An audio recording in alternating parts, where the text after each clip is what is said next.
but it's just a lot different than anything I've ever seen, and it's affecting all of us.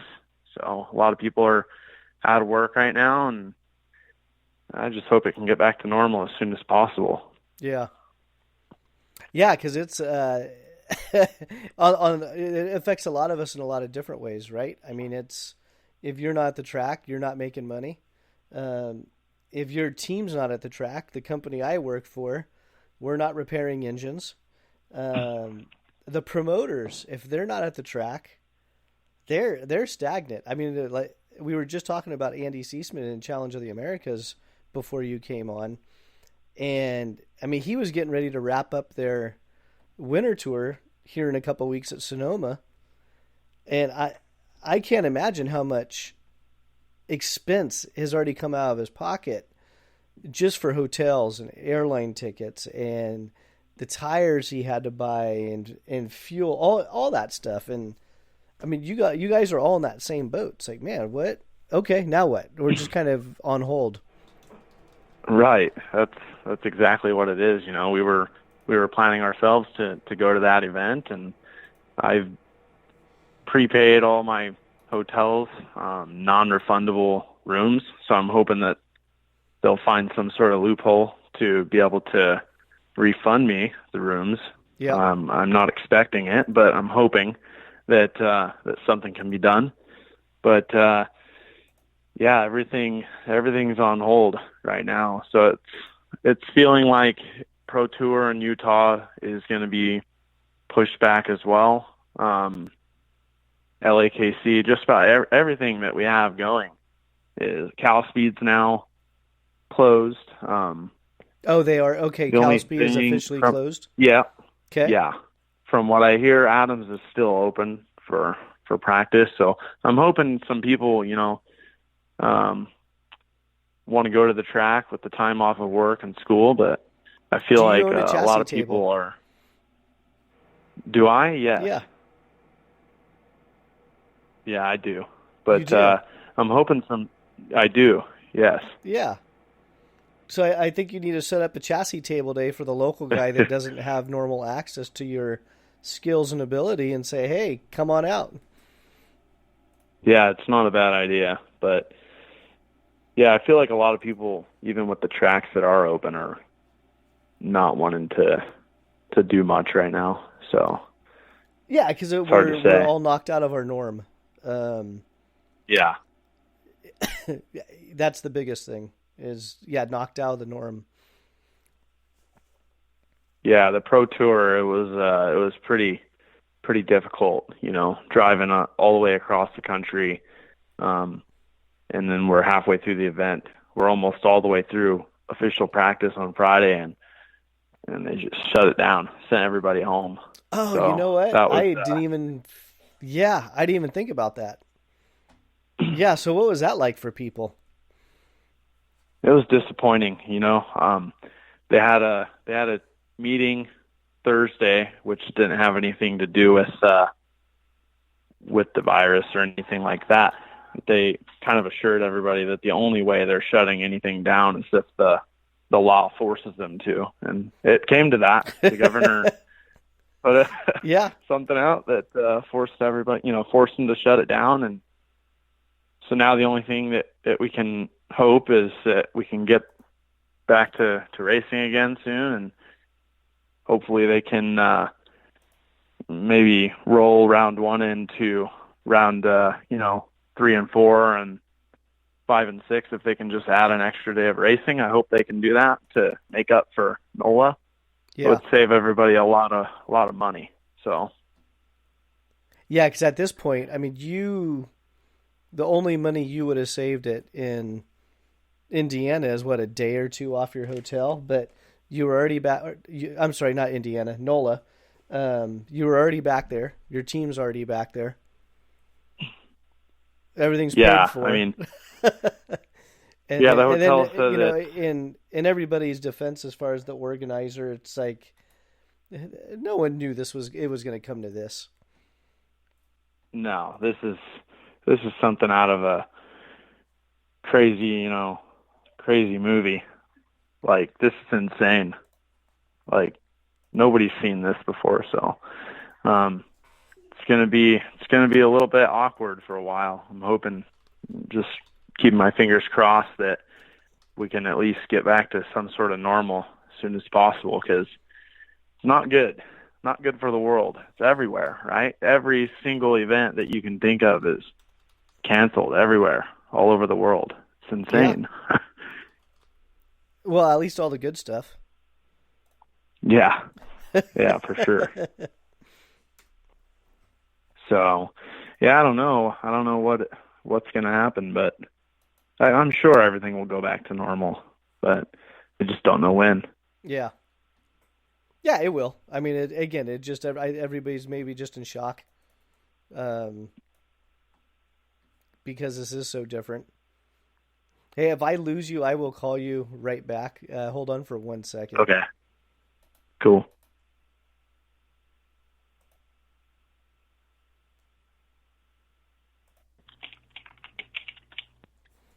You still there? Yeah, yeah, I'm Okay. right Oh, here. that's Eric. Do we lose Ryan? Um, I don't know, Yeah, but I think I I'm lost here. Ryan. I gotta get him back on because we were in the middle of a good. Yeah, Ryan was actually at NOLA when they canceled the event, or yeah, stopped it. Well, it wasn't Ryan. Who I was talking to someone that was at NOLA, and yeah, they apparently the governor called NOLA Motorsports Park and just told them, and Ryan would know better than I do, but this is what I heard, that they said shut it down, Yeah, send everyone home. yeah. Where did? So everyone, the technical difficulties are 100% my fault because I decided I was going to try to use this moment to figure out how to use the call in features of the podcasting stuff. And Eric's my guinea Live pig, on and Ryan was my guinea pig till I hung up on him. live on the show, and now Yes, Ryan's gone. and now Ryan's gone, which is weird. I don't. There's no call log for Ryan. I don't. I don't get that. Let me shoot him Well, over. I'm gonna send him over a quick message again. Bear with me for a second. Um, so what I might end up doing, Eric, is dropping you to bring Ryan back on so he can finish what was, his experience back there. Um, if you want to hang out and listen on the back end, feel free. And if you're still there, send me over a quick text. yeah, I'll hang out and listen and listen to more of Ryan's story and Ryan's comments, and I'll be hanging out. Okay, cool. Sounds good. All right. All right, thanks, Eric.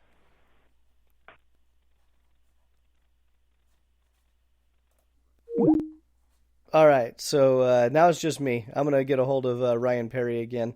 So again, I'm just kind of rambling tonight. I don't know, didn't really know what to bring on the podcast as far as a bunch of delayed events. Ryan, you there? Yeah. All right. So it looks like I need to do a lot of research on this whole equipment thing because it's what I was trying to do is have you and Eric on at the same time so all three of us could hear each other. But it's not allowing me to merge the calls. So I ended up asking Eric if I can hang up on him to bring you back on so we can get more insight. I mean, uh, you kind of called at the right time earlier because we were talking about the different events and everything else. And um, I'm going to try to spin it and put a good vibe on it. I mean, you were talking about your trailer earlier and you're excited about getting that going, but you're kind of Yeah. in shock as far as everything else going on. And you're telling us about NOLA, and yeah, I can't. What was the?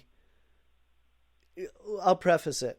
If the vibe was bad, don't mention it. Just say, "Nah, I don't want to talk about it." But what was the vibe like after Tom had to tell everyone the event's canceled? Well, I felt like we were there. It felt, everybody was enjoying their time through practice. We were just kind of hoping that we'd be able to get through the event. And they were having that meeting Thursday, and everybody, the whole talk of the paddock was like, oh, this thing's getting canceled for sure. That's what the meeting's about. And they had the meeting, it had nothing to do with that. And they kind of reassured everyone that the event would continue unless they were forced to shut down. And Friday, everything was moving along, and the governor issued a statement saying that anything with more than 250 people in attendance was going to have to be shut down. Then Tom came with the announcement. I think it was around 2:30 or 3, somewhere around that time. It was just disappointment, but I didn't really think that much about it. We just got to loading up, didn't really talk about it. My guys booked some early flights back and just got loaded up and got on the road and drove back to California. That's all you can really do. It was just disappointing. We were all hoping to be able to get through the weekend and finish the race. But, when it's out of your control, it's out of your control. It's what it is. So. Yeah. No, you're exactly right. It just, I guess it's good to hear that there wasn't a lot of, drama in the pits over it. Especially when something like this happens, when it's out of the promoter's hands. And I can't imagine the position that they're in going, wait, we have racers on the track right now and I have to cancel. Yeah, it's bad news for everyone. You can hear the disappointment in Tom's voice when he was announcing that. It felt bad because you could just tell that he was just not wanting that thing to end, as well as everybody else. But that's why he's tried to get through it, and yeah, for sure, he tried to get through it. He did the best that he could, but I think everybody kind of supports him, and it was good. It was a well-run event. The meetings with all the team owners and team principal Thursday was really nice. It was a productive meeting. They just talked about rules and things that some of the team owners would like to see, and kind of clarifications on some things. It was really nice. It was productive. It was nice to see that they were, wanting some input from the teams. So there were a lot of people there. It was good. Yeah, no, that is good. And it's I think I was reflecting back because someone texted me. I think it was actually one of my customers. I think we were in the middle of a tech text, and then the next response was, "Oh, never mind, the event's canceled." And I was like, "What?" And then that's when we started hearing everything, not just from the NOLA SCUSA event, just everywhere. It's like, oh, they're canceling this or canceling that, and it just kind of snowballed. And I have my little Norcal Karters website with all the races listed on it. That for anything affecting Norcal Karters, I try to put the events on the calendar. And just like the past 3-4 days, it's just been postponed, canceled, changed. It's like, okay, well, there goes that podcast content. But I'm really glad to hear that the racers are understanding of the situation that Tom and the other promoters are in. And I think this is a pivotal time for the kart shops, the promoters, everybody involved on the industry side to really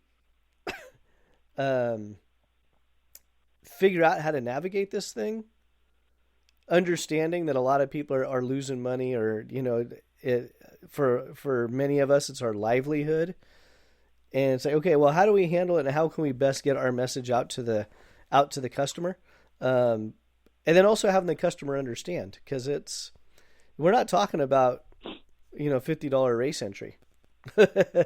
We're not talking about a 20-minute drive to your local track and, it gets rained out and you have to go home. And we're talking about months of planning from everybody, and people flying in, and kids getting out of school, which now it doesn't matter. Everyone's out of school.